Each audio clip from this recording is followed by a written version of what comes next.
Good afternoon. My name is Akash, and I will represent a pediatric disease. So first of all, thank you, sir, for giving opportunity for that represent topic. और सबसे ज़्यादा और अच्छी बात ये है कि मुझे एक ऐसी डिजीज़ मिली जिसके बारे में मैंने भी पहले कभी नहीं सुना था, तो मैं ट्राई करूँगा इसको बेस्ट टू बेस्ट बताने का। ठीक है, सबसे पहले मुझे कोई बता सकता है कि डाइजेस्टिव ऑर्गन कौन कौन से होते हैं? यस सुरेंद्र।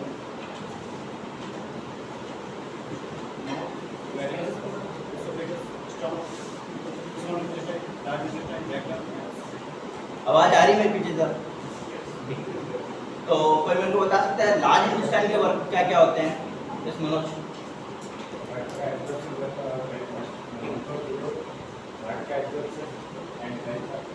ओके, वाटर का एब्जॉर्प्शन करता है लार्ज इंटेस्टाइन और पेरिस्टाल मूवमेंट में मदद करता है। कोई मेरे को ये बताएगा पेरिस्टाल मूवमेंट क्या क्या होते हैं? Yes Ankita, peristaltic movement. Yes Anku, yes peristaltic movement. Bhumika but yes Jitendra, peristaltic movement. Okay भाई, पेरिस्टाल मूवमेंट एक टाइप का मूवमेंट है जो बाउल के अंदर पाया जाता है, हमारे कोलोन के अंदर जो हमारा लार्ज इंटेस्टाइन होती है उसके अंदर पाया जाता है, जिसके थ्रू जो हमारा फूड होता है वो आगे की तरफ पुश आउट होता है।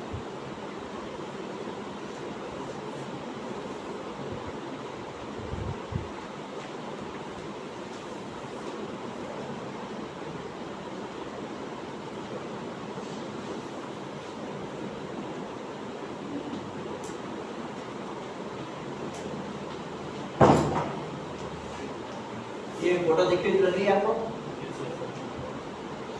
ये होता है असेंडिंग कॉलम, ये होता है ट्रांसवर्स कॉलम, और ये होता है descending column, sigmoid column and rectum और देन एनएस। ठीक है, जब हम कोई फूड जब खाते हैं तो यहाँ से इंटेस्टाइन के थ्रू वो फर्स्ट ऑफ ऑल यहाँ जाता है, देन अब यहाँ पे कोई प्रकार का मूवमेंट नहीं होता है जिसके थ्रू फूड आगे जाने के एक मूवमेंट होता है जिसे बोलते हैं पेरिस्टाल मूवमेंट। ठीक है, उसके थ्रू खाना क्या होता है, पुश होता है आगे की तरफ, देन यहाँ और उसके थ्रू आगे निकल जाता है। ठीक है, ये होता है नॉर्मल डाइजेस्टिव। ठीक है, जब हम फूड को खाते हैं तो पेरिस्टाल मूवमेंट के थ्रू निकल जाता है। अगर मैं बोलूँ कि अगर यहाँ पे कोई डिसऑर्डर हो जाए या फिर यहाँ पे हो जाए कोई डिसऑर्डर, तो क्या फूड आगे जा पाएगा? क्या फूड आगे जा पाएगा? फूड आगे नहीं जा पाएगा। उसका रीजन क्या है? पेरिस्टाल मूवमेंट। तो हम एक ऐसी डिजीज के बारे में पढ़ने वाला है जो इसी पेरिस्टाल मूवमेंट के ऊपर बेस होने वाली है, जिसका नाम है हर्शबर्न डिजीज।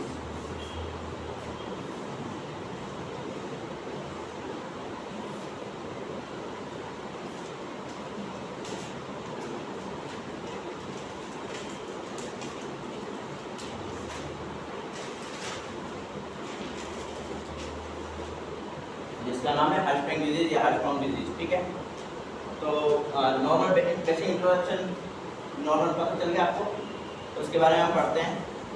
तो होता बेसिकली ये है कि जो हमारा असेंडिंग कॉलम होता है और डिसेंडिंग कॉलम होता है, इसके अंदर जो सिग्मोइड कॉलम होता है, यहाँ पे सिग्मोइड कॉलम होता है, उसके अंदर क्या होता है कि अगर मैं यहाँ पे जो सिग्मोइड कॉलम के अंदर जो पेरिस्टाल मूवमेंट करवाते हैं, जो एक गैंग्लियोनिक सेल होती है उसके अंदर, पेरिस्टाल मूवमेंट एंड बाउल्स के अंदर गैंग्लियोनिक सेल पाई जाती है, उस गैंग्लियोनिक सेल का एब्सेंस हो जाना, वो गैंग्लियोनिक सेल क्या हो जाती है? एब्सेंस हो जाती है, जिसके कारण पेरिस्टाल मूवमेंट नहीं हो पाता। पेरिस्टाल मूवमेंट नहीं होता, यहाँ का जो एरिया है वो बिल्कुल भी एकदम श्रिंक टाइप का हो जाएगा, तो आगे जो फूड है वो आगे पासे के थ्रू आगे बढ़ नहीं पाएगा। तो उस आगे नहीं बढ़ पाने के कारण क्या डिजीज देखने को मिलेगी हमें? हर्शबर्न डिजीज।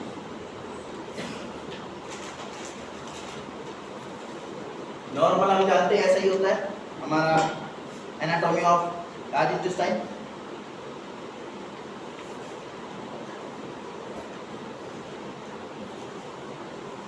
तो सबसे पहले हर्शबर्न डिजीज एक प्रकार की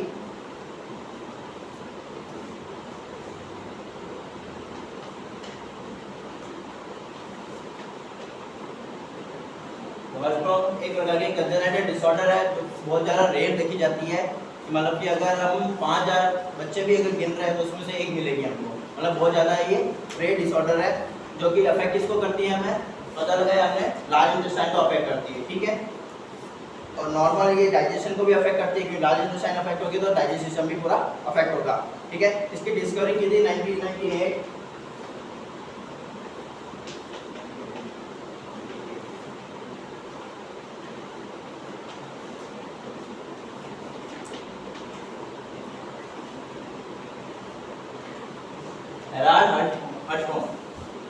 हेराल्ड हर्शबॉम ने की थी इसकी डिस्कवरी 1998 के अंदर, जो कि एक डेनिश फिजिशियन थे। इंट्रोडक्शन क्लियर है सबको? इंट्रोडक्शन क्लियर है सबको? देन नेक्स्ट पढ़ते हैं कि हर्शबॉम, अब डेफिनेशन की ओर बढ़ते हैं।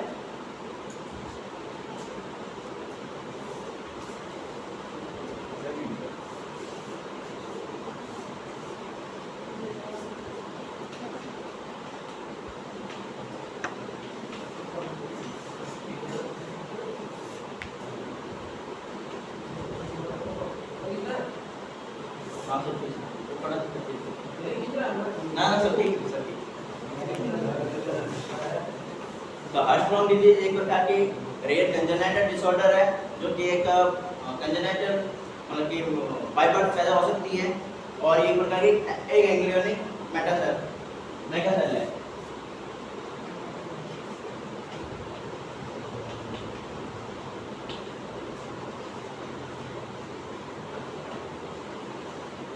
एक एंग्लियोनिक मेगाकोलॉन, एक एंग्लियोनिक मेगाकोलॉन नाम से पता चल रहा है कि ए मतलब एब्सेंस गैंग्लियन सेल, और मेगा मतलब बिग, और कोलोन मतलब हमारी जो लार्ज इंटेस्टाइन होती है वो, मतलब कि एब्सेंस ऑफ गैंग्लियोनिक सेल, जिसके कारण क्या होता है जो हमारी इंटेस्टाइन होती है वो बड़ी हो जाती है। जैसे कि मैंने यहाँ बताया कि यहाँ पे जो हमारी असेंडिंग कॉलम डिसेंडिंग कॉलम है, यहाँ के अंदर जो सिग्मोइड कॉलम होती है, यहाँ के अंदर जो सिग्मोइड कॉलम होती है, तो यहाँ पे फूड आगे बढ़ गया, यहाँ तक आ गया फूड। ठीक है, इसके बाद में जो यहाँ पे फूड आना था, उसके बाद में जो पेरिस्टाल्सिस मूवमेंट थे, जो यहाँ पे सिग्मोइड कॉलम था वो श्रिंक हो गया, उसकी वजह से जो खाना है वो यही कलेक्ट होना, जो फीसेस है फॉर्म है वो यही कलेक्ट होना स्टार्ट हो गया। तो उसके कारण क्या जो सिग्मोइड कॉलम एकदम एनलार्ज हो जाएगा, तो इसको बोलते हैं मेगाकोलॉन। क्लियर है?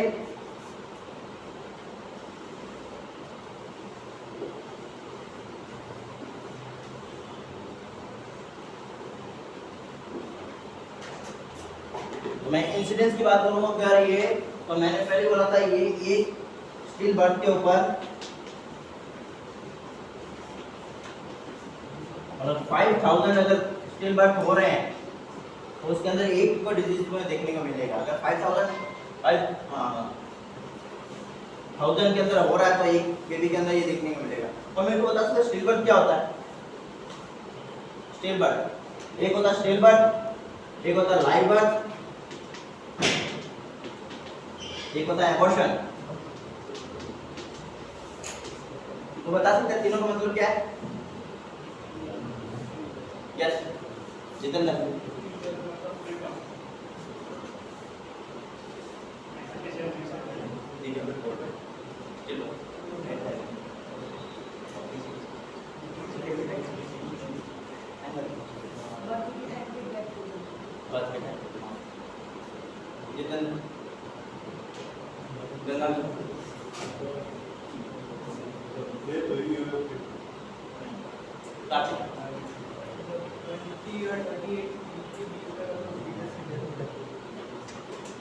स्टिल बर्थ होता है अगर कोई बेबी बिल्कुल विकसित है, पूरा गेस्टेशन एज बिल्कुल कंप्लीट कर चुका है, और उसके बाद बेबी हो रहा है, और बेबी क्या हो रहा है एकदम फुली हार्ट बीट आ रही है उसके अंदर, और फुली रेस्पिरेट कर पा रहा है, तो उससे बोलते हैं स्टिल बर्थ।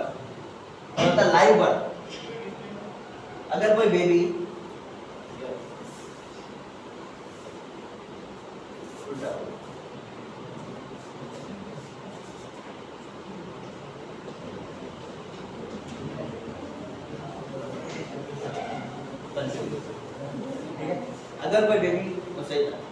अगर कोई बेबी पूरा प्री मैच्योर है पूरा, उसके बाद में अगर बेबी पैदा हो रहा है, उसके अंदर कंप्लीटली उसके अंदर ब्रीथिंग है और हार्ट बीट आ रही है, तो उसे बोलते हैं हम लाइव बर्थ। और सॉरी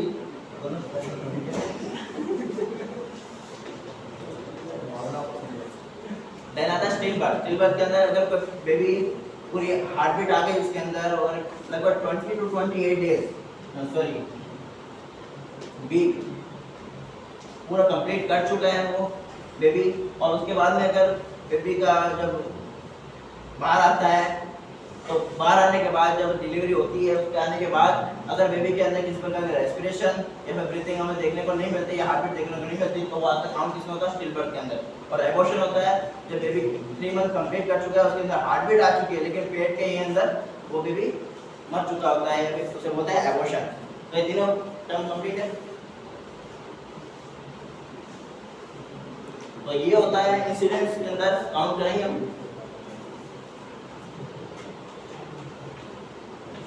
एक रेशियो 5000 मतलब 5000 बेबीज के अंदर जो लाइव बच्चे पैदा होते हैं उसके अंदर एक के अंदर पाया जाता है कनेक्ट।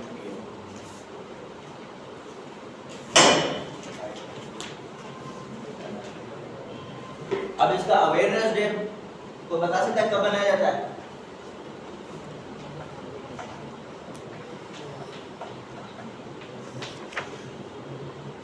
इसका अवेयरनेस डे मनाया जाता है सितंबर में।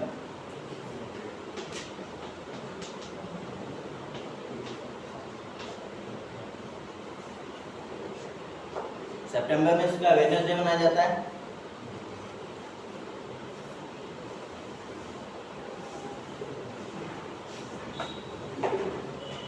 अब इसके अंदर बात करते हैं हम इटियोलॉजी की।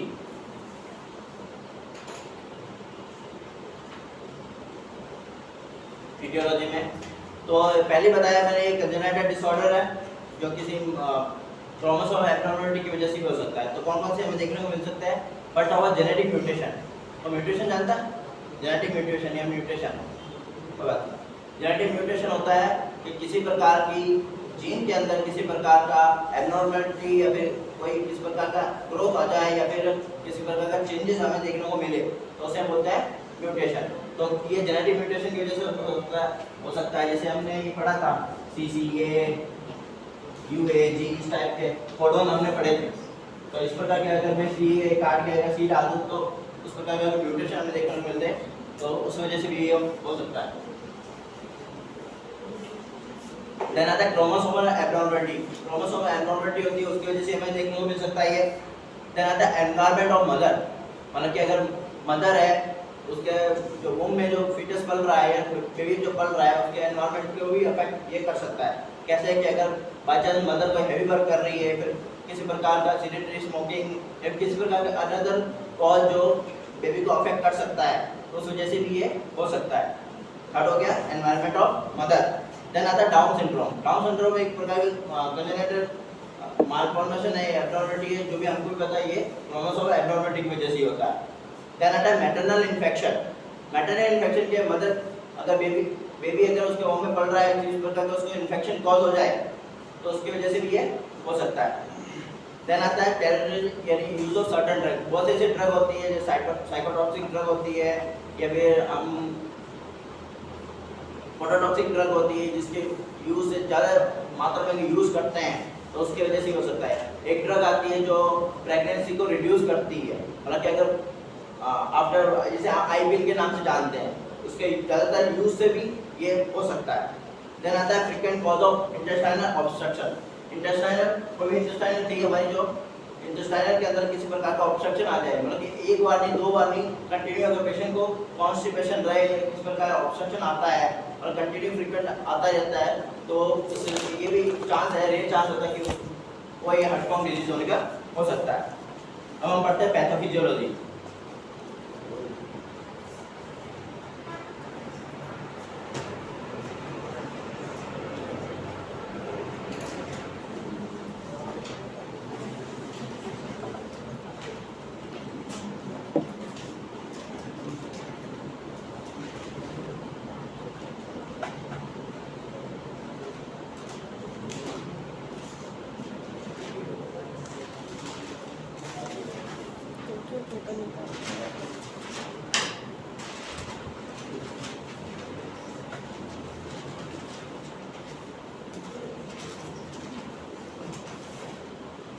उससे पहले जानेंगे पैथोफिजियोलॉजी से ये होते हैं अस्ट्रॉम मीजिस।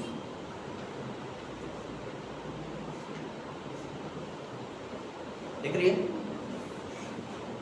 देख पा रहे हो, जैसे ये इंटेस्टाइनल है, इंटेस्टाइन, इसके अंदर देखिए किस प्रकार का एनलार्जमेंट हो रखा है ये, तो यहाँ पे देख सकते हो आप, ये देखिए।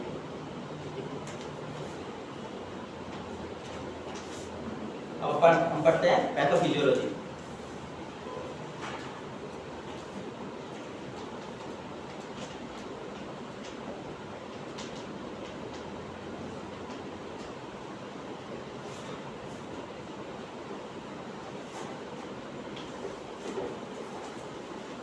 पैथोफिजियोलॉजी देखते हैं हम।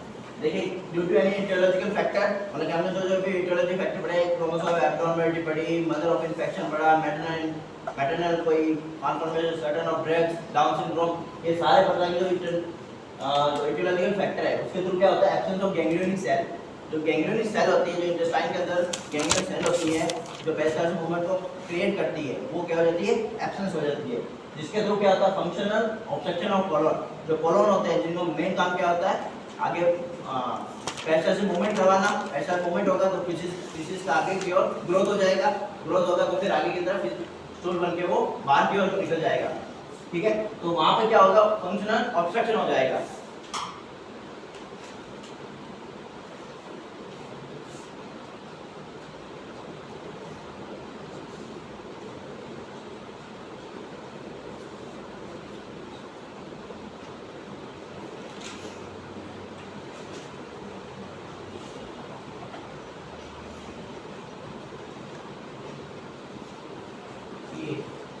यहाँ पे फूड आगे जाएगा, यहाँ पे जाके वो कलेक्ट होना स्टार्ट हो जाएगा, तो यहाँ पे कंप्लीटली वो क्या हो जाएगा, ऑब्स्ट्रक्टेड हो जाएगा। ठीक, उससे क्या हमें देखने को मिलेगा, accumulation of faeces to defecate, मतलब पूरा जो फिशेस है वो यहाँ पे आके कलेक्ट हो जाएगा। तो ये क्या हो जाएगा, फिर एनलार्ज हो जाएगा। एनलार्ज हो गया, उसके बाद में enlargement of megacolon, enlargement of colon, जिसे हम क्या बोल सकते हैं, मेगाकोलन। फिर जो डिजीज हमें देखने को मिलेगी उसे बोलते हैं हर्शफॉर्म डिजीज। किसी को पैथोफिजियोलॉजी प्रॉब्लम,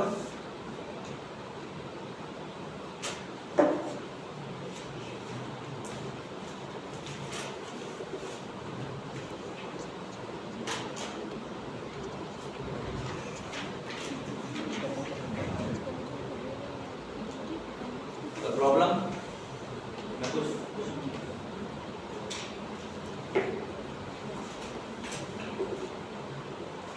नेक्स्ट आता है टाइप्स।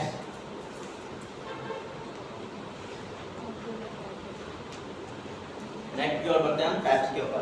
तो इसके अंदर मेनली 3 टाइप लिखे जाते हैं, शॉर्ट सेगमेंट, लॉन्ग सेगमेंट और टोटल कोलोनिक सेगमेंट।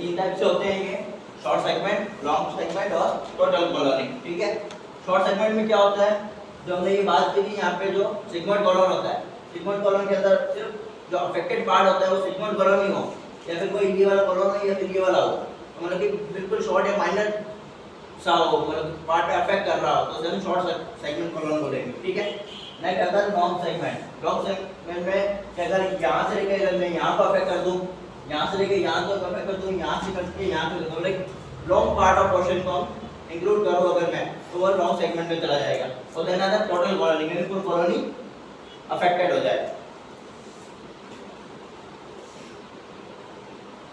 एक्सीडेंट तो ये वापस उधर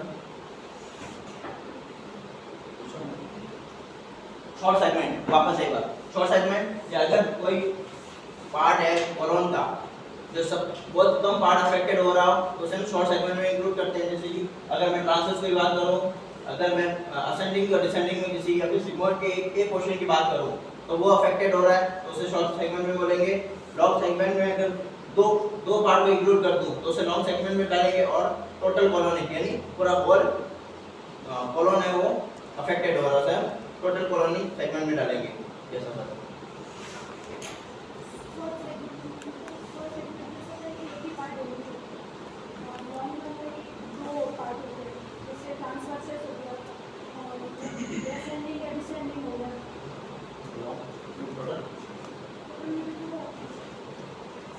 तो यहाँ से किसी को प्रॉब्लम इधर पॉज बता दो, इटियोलॉजी क्या हो सकती है ओके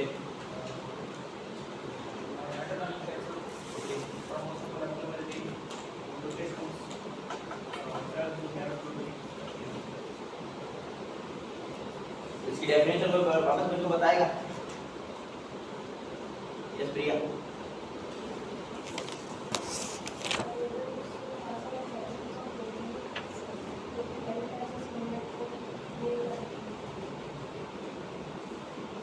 इसका अवेयरनेस डे कब मनाया जाता है कब कुछ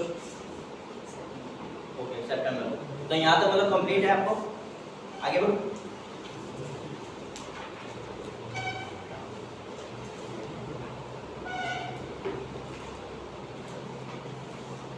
नेक्स्ट आता है sign and symptoms.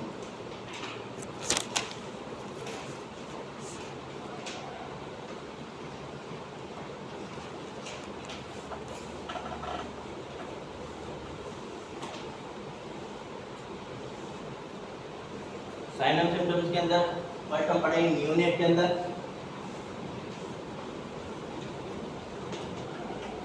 Then adults,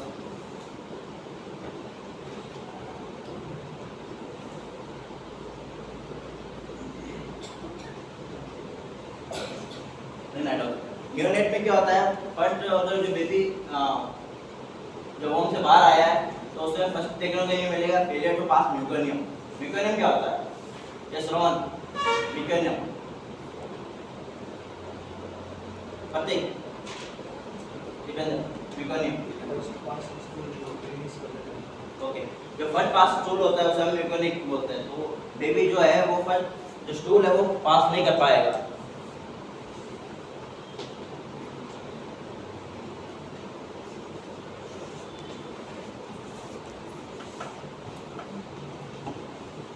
failure to pass meconium. Then आता है abdominal distension.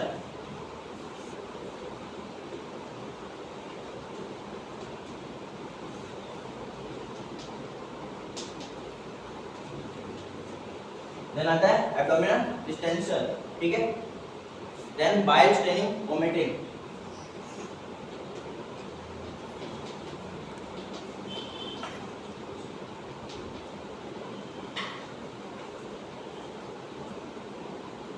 Then refuse to suck, और जो बेबी है वो बाइल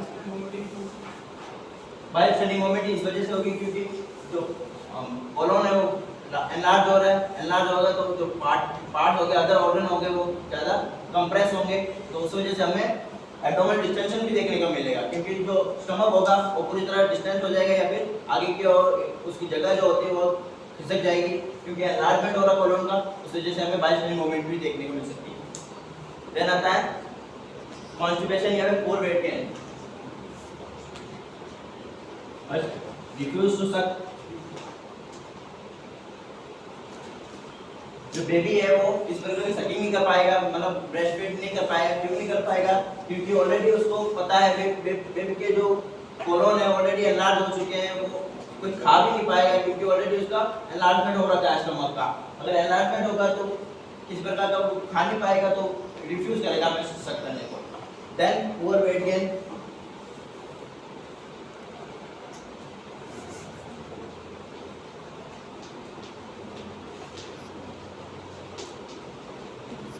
अगर किसी प्रकार का न्यूट्रिशन नहीं ले पाएगा तो आपको दिखती बात है कि पुअर वेट गेन हमको देखने को मिलेगा। नेक्स्ट आता है कॉन्स्टिपेशन।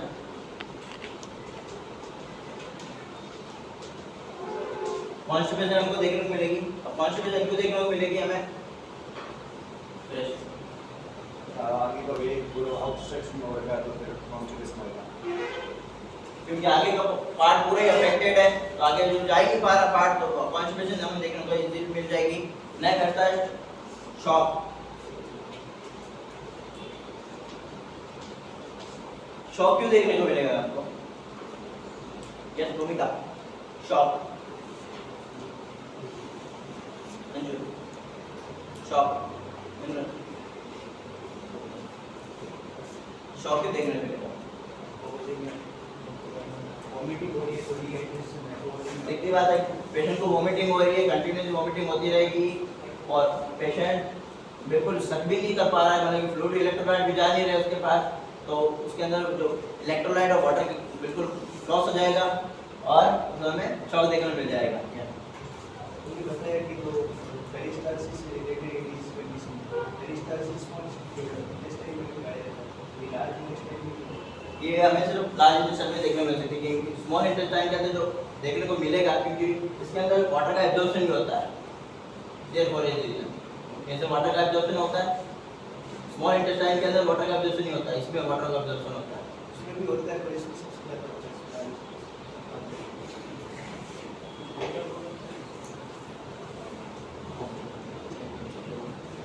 ये लिख लिया?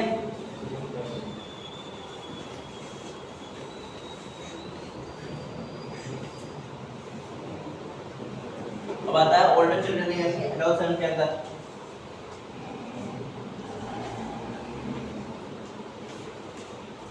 एडोलसेंस के अंदर हमको देखने को मिलेगा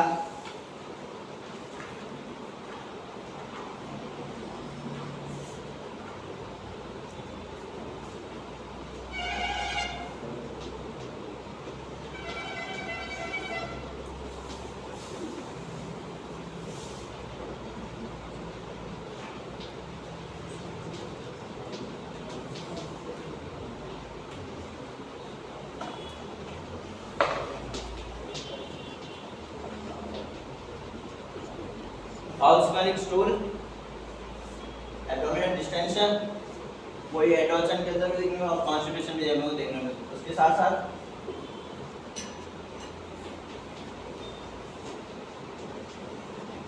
एनीमिया भी देखने को मिलेगा, क्योंकि जो पेशेंट है किसी भी प्रकार का न्यूट्रिशन नहीं ले पाएगा प्रॉपर्ली, तो उस वजह से एनीमिया भी हमको देखने को मिलेगा।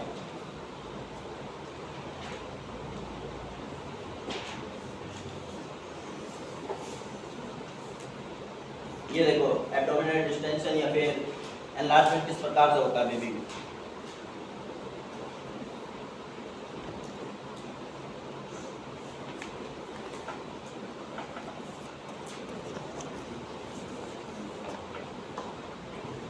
नेक्स्ट आता है डायग्नोस्टिक इवैल्यूएशन।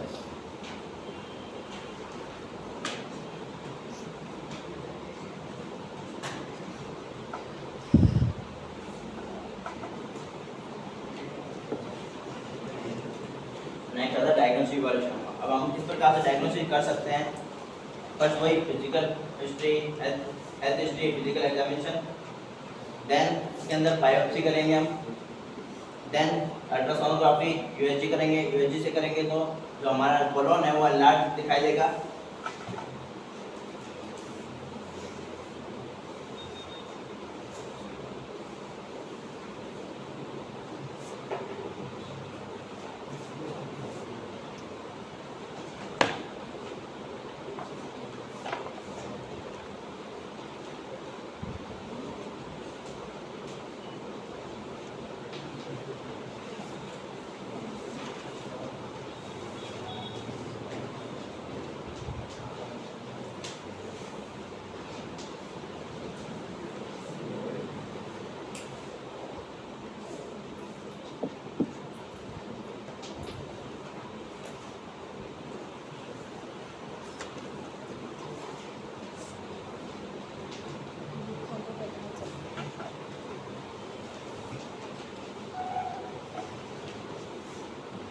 हिस्ट्री कलेक्शन करेंगे कि अगर पेशेंट को अगर मदर के थ्रू हो रहा है तो कैसे पता करेंगे मदर को किसी प्रकार की एब्नॉर्मलिटी तो नहीं है, किसी प्रकार का डाउन सिंड्रोम या फिर ऐसा कोई देखने को नहीं मिल रहा। फिजिकल एग्जामिनेशन के अंदर हम एब्डोमिनल पालपेट या फिर वो करेंगे।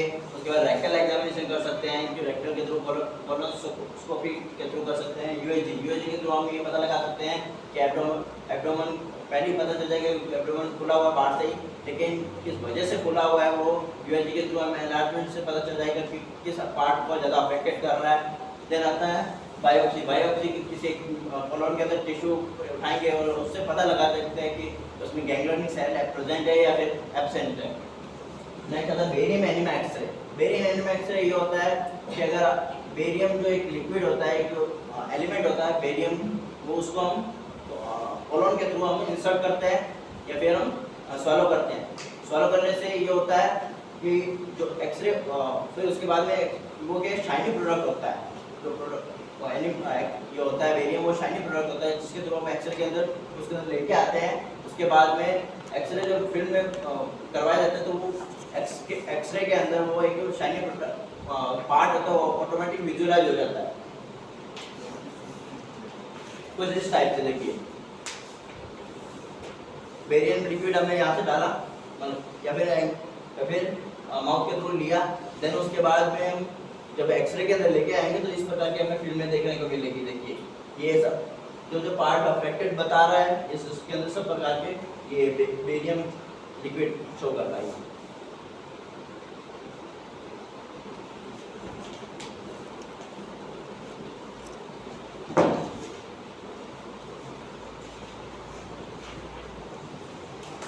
अब आता है इसके अंदर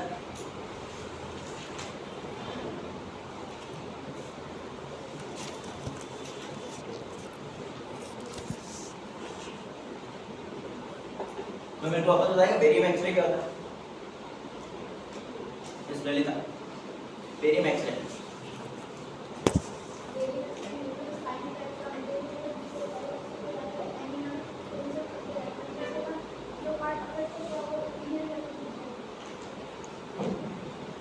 नेक्स्ट इसके अंदर आता है मैनेजमेंट।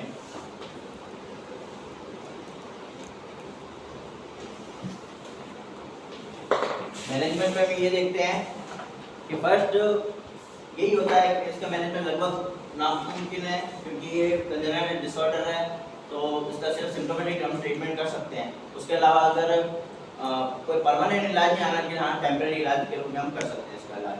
तो पहले यही मैनेजमेंट होता है कि हम इसका इनिशियली डायग्नोज कर दें। अगर बेबी वॉर्म के अंदर या मदर के तो हम अर्ली डिटेक्शन के थ्रू हम इसका कर सकते हैं।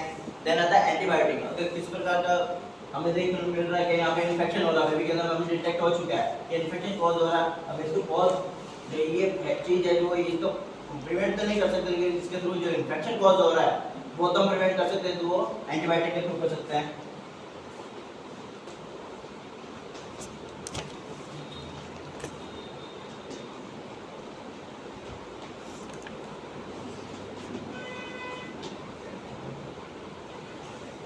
नेक्स्ट आता है रेक्टल इरिगेशन। रेक्टल इरिगेशन कि अगर अब हमें पता चल चुका है कि भाई इसके अंदर जो मेगाकोलोन बन चुका है, जो फीसेस है वो पूरा कलेक्ट यहाँ पे हो चुका है। अब इसको निकालना पड़ेगा क्योंकि यहाँ पे बहुत ज़्यादा जो फीसेस है यहाँ पे कलेक्ट होता रहेगा तो और ज़्यादा एनलार्जमेंट होता जाएगा। तो एक ही ऑप्शन होता है इसको रेक्टल के थ्रू इरिगेट करें, मतलब इसको पूरा फीसेस को बाहर निकालता रहे। जब हमें लगे कि फीसेस यहाँ पर एक्यूमुलेट हो रहे हैं तो कंटिन्यूसली इसको निकालते रहेंगे टाइम टू टाइम।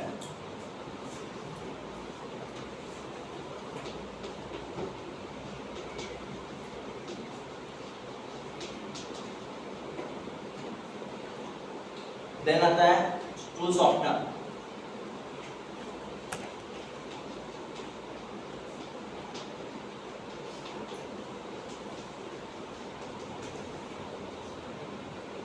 अब जो इंटेस्टाइन है ये प्रॉपर्ली पेस्टाइज मूवमेंट नहीं कर पा रही है, तो हमें कुछ ऐसे प्रोडक्ट देने पड़ेंगे जिससे जो फीसेज है वो अपने आप बाहर आए। तो हम यूज़ करेंगे स्क्रू सॉफ्टनर, एप्लिकेटिव, लैक्सेटिव, इनका उपयोग करेंगे जिससे जो फीसेज है वो जो एक्यूमुलेट हो रखा है वो बाहर की तरफ आ जाए। यहाँ में किसी को प्रॉब्लम मैनेजमेंट में? एनीवन? रेक्टल इरिगेशन क्या होता है? दिलीप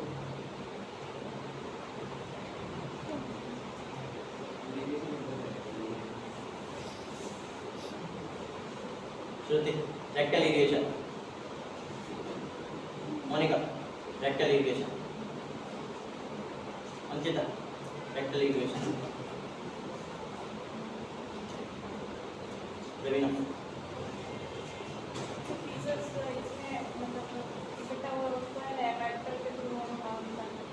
कोई भी ऐसे प्रोडक्ट यूज करेंगे जिससे रेक्टल के थ्रू हम वो बाहर निकाल सकते हैं, ठीक है। एंटीबायोटिक किसी प्रकार इन्फेक्शन को ट्रीट करने के लिए और स्टू सॉफ्टनर। नेक्स्ट आता है सर्जिकल मैनेजमेंट।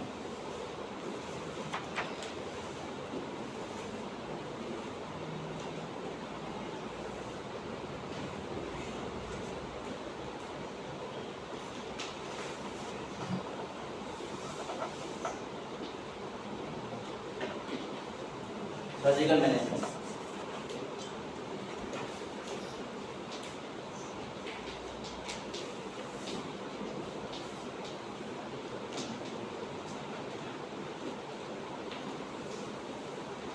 फर्स्ट आता है सो एंड डॉर्मल प्रोसीजर। इसके अंदर क्या होता है सो एंड डॉर्मल प्रोसीजर में एक देख लो कि जो हमें पता चल गया है कि यहाँ पर इस प्रकार का प्रॉब्लम या फिर एब्डोमिनलिटी आएगी, वो इंटेस्टाइनल किसके पास है, इंटेस्टाइनल।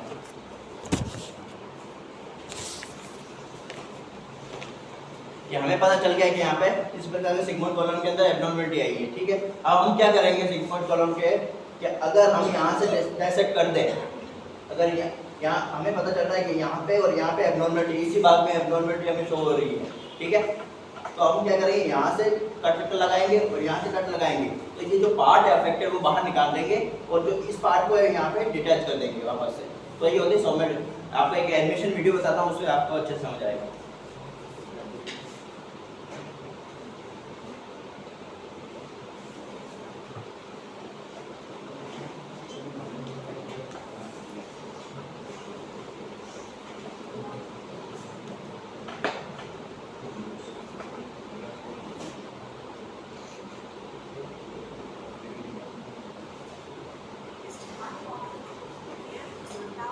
दिख रहा है सबको?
हमें यही पता लगा कि यहाँ से जो है वो यहाँ कट लगाया जाता है, देन यहाँ से कट लगा के उसको जो कोलोन होता है उसको हम रिमूव कर देते हैं, जिसके अंदर एंगेंग्लियम सेल होती है, मतलब उसके अंदर सेल प्रेजेंट नहीं होती है। तो यहाँ से कट लगा के वही इंटेस्टाइन का पूरा एरिया यहाँ से इसको एनएस के थ्रू वापस जोड़ दिया जाता है। ये 100 एंड ओवर को पता चल गया, तो बता सकता है मेरे को वापस से 100 एंड प्रोसीजर। कट लगा देते हैं जो भी पार्ट अफेक्टेड है अपर और लोअर में, और जॉइंट कर देते हैं, जॉइंट करके वापस वो patch end to end analysis.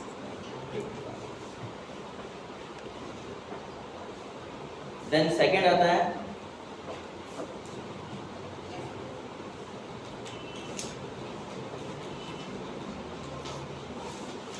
Colostomy. Colostomy के बारे में आपने पढ़ा होगा सेकंड ईयर में। यस सुरेंद्र, कोलोस्टोमी क्या होता है?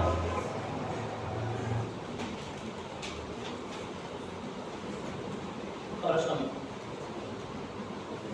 नमको कोलोस्टोमी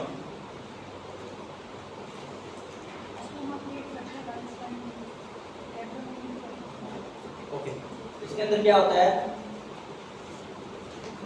जो हमारे लार्ज इंटेस्टाइन है उसके अंदर जैसे कि हमें वापस पता चल गया कि अगर सिग्मोइड कॉलम के अंदर हमारे अंदर प्रॉब्लम क्रिएट हो रही है, ठीक है, तो यहाँ से एक स्टोमा क्रिएट करते हैं और यहाँ से इसको वापस कट लगाते हैं, तो इस वाले कट को एरिया को हम एब्डोमेन के बाहर हम निकाल देते हैं, एब्डोमेन के बाहर यहाँ पे निकाल देते हैं, जो भी हमारे फीसेस का पार्ट होगा वो यहाँ, अब यहाँ के थ्रू नहीं जाएगा, अब वो सीधा पेट के थ्रू फीसेस बाहर निकलता रहेगा।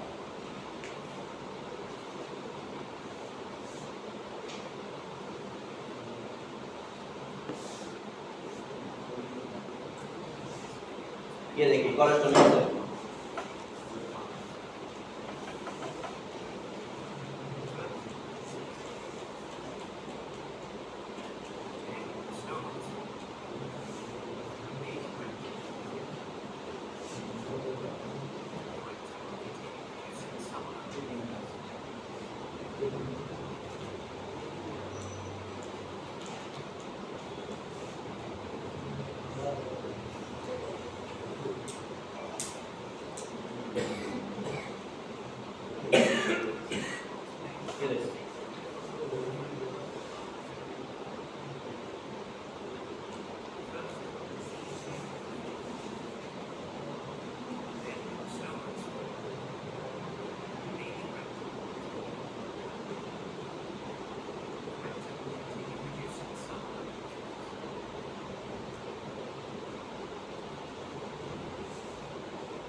हमें यही पता चला कोलोस्टोमी क्या करते हैं, यहाँ से डाइसेक्ट किया, यहाँ से डाइसेक्ट किया, और जो यहाँ से डाइसेक्ट करने के बाद जो बचा जो कोलोन बचा उसको हम एब्डोमेन के थ्रू बाहर निकालते हैं और वहाँ से एक पाउच लटका देते हैं जिसके थ्रू वो जो फीसेज है वो पूरा कलेक्टर बाहर हो जाता है, फिर हमें एनएस और रेक्टल की जरूरत नहीं पड़ती। और ये दो टाइप का होता है, कोलोस्टोमी दो टाइप की होती है, एक परमानेंट होती है, एक टेम्परेरी होती है। वो अकॉर्डिंग टू प्रोसीजर पे डिपेंड करता है कि बेबी रख पाएगा, ये मेनली हार्ट डिजीज है और बेबी के अंदर होगी पीडियाट्रिक डिजीज है, तो अब ये देखना पड़ेगा बेबी कितना रख पाएगा, अगर टेम्परेरी रखे तो और परमानेंट रखे तो। देन आता है इसके अंदर नर्सिंग मैनेजमेंट, ये दोनों सर्जिकल मैनेजमेंट कंप्लीट है।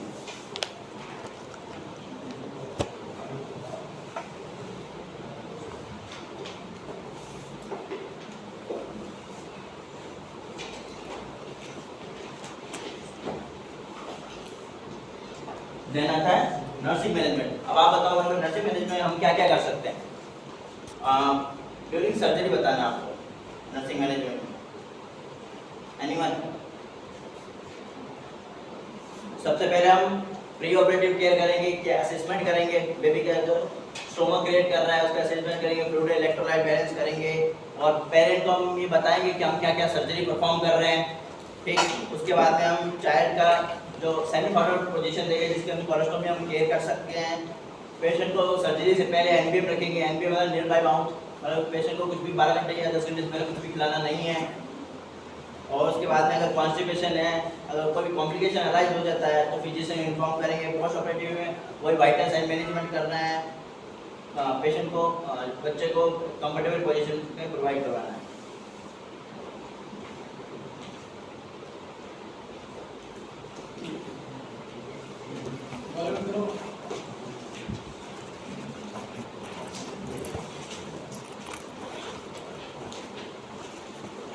Okay.